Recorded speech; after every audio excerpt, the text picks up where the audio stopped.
To start it off very bluntly, you will die unfinished. That is not a threat. Instead, it's just a fact. No matter how much of your life that you build, how much you plan or create or even chase, something will be left undone. That is an undoubtable thing. There will be a book that you never started, a conversation that you never had, a better version of yourself that you never fully became. The grave doesn't come with some sort of checklist that you have to fill out. It doesn't care about how close you were to achieving those things that you thought were your dreams. When the grave calls, it calls. And it sounds grim, it sounds bad for me to speak about, but I don't mean it to be. Instead, I mean it to strip away those false ideas so that you finally realize that you will not complete this life like it's some sort of neat project, tied up with a bow tie and golden stars. The sooner you will, stop waiting for that perfect time to begin. Life isn't about finishing everything. It's simply about living through the tension of the unfinished. Albert Camus spoke of the absurd condition of man. That we are creatures who search for meaning in a universe that offers none to you. That we build our meaning anyway, regardless of that fact. We have to rebel, not through despair, but instead through that choice to live, that choice to persist and to act in the face of that absurdity. He compared it to the myth of Sisyphus, which Sisyphus was a man who was condemned to roll a boulder up a hill for eternity, only for it to continue falling back down. However, Camus said that we must imagine Sisyphus as happy, because in continuing to push that boulder up, knowing that it will never stay at the top, he asserts his own freedom in his absurd life. His defiance is the sole meaning. Your life is that same boulder which will never arrive at the summit. That is, that's the main contention of this video. That is the point. And the lie, the great seductive lie that you've been sold upon, is that you'll ever feel completely done. You'll feel happy and content. Sorry, that was wrong. You will feel happy.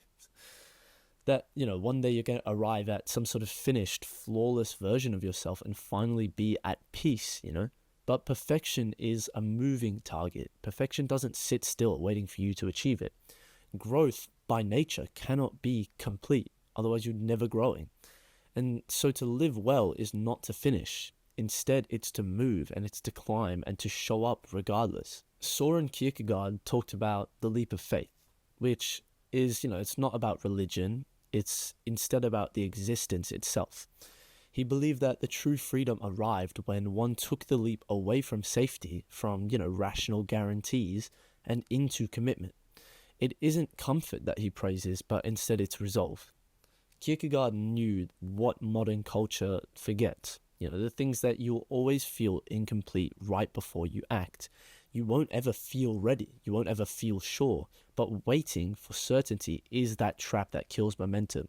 The leap always has to come first. Clarity will act later.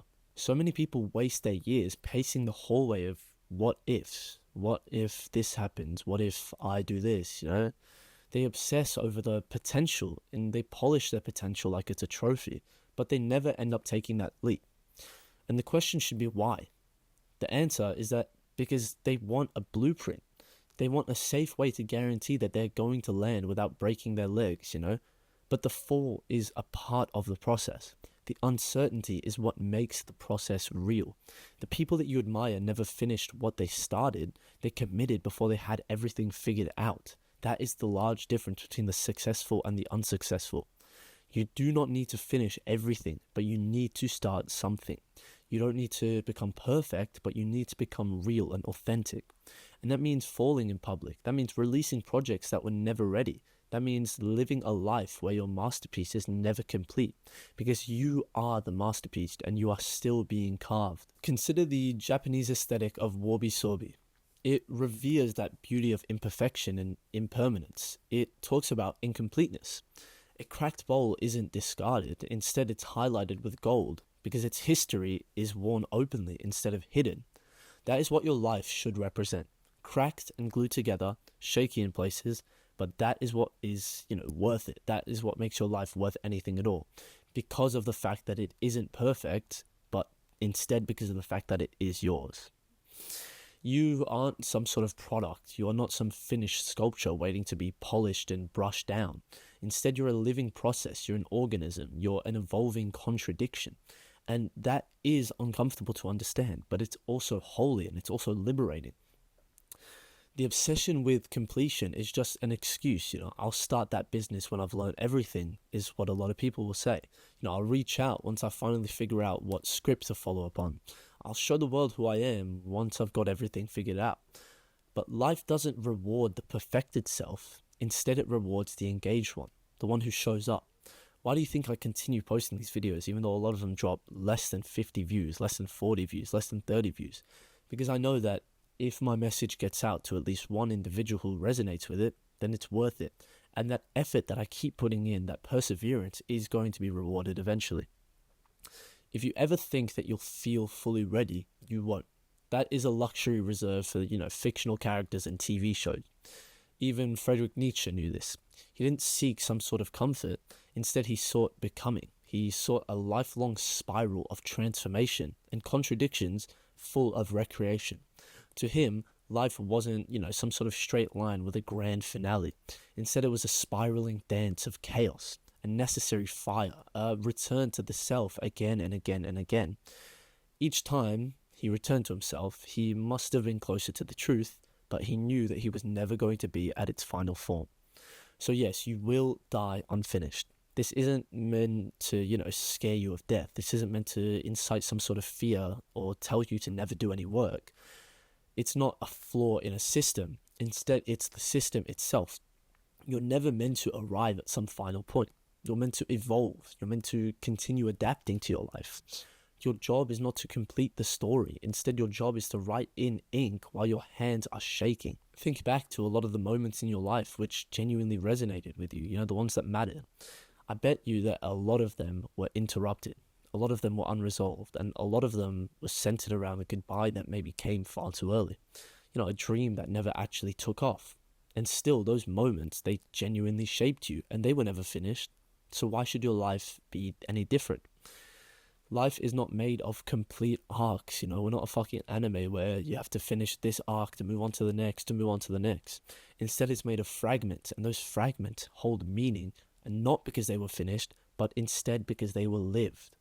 If you want to leave a legacy, you have to stop waiting until your life is perfect. You have to share that draft with everyone. You have to build that thing. You have to say the words, and you have to fail over and over, because failure is the route to success. There is no other way. No one worth remembering was ever finished. Franz Kafka burned most of his writings because he didn't want anyone to find them, but Van Gogh sold only one painting in his lifetime. Kierkegaard was ridiculed for his ideologies. Albert Camus died before he could finish his final manuscript, and they all died unfinished. That is the common trope in between them. But they all acted upon their thoughts, and that is why we remember them. That is why they are so popular and so widely regarded nowadays. Because you can live your whole life perfecting that plan, or you can die with dirt under your nails and a half-built cathedral in your hands. One of those lives is honest. One is yours. So stop waiting to be ready. You are not supposed to be. You're supposed to leap. You're supposed to build mid-air. You're supposed to leave something unfinished, but touched, changed, but weathered by your hands. And that is the real victory, because you will die unfinished. You can live unmistakably, and that is more than enough.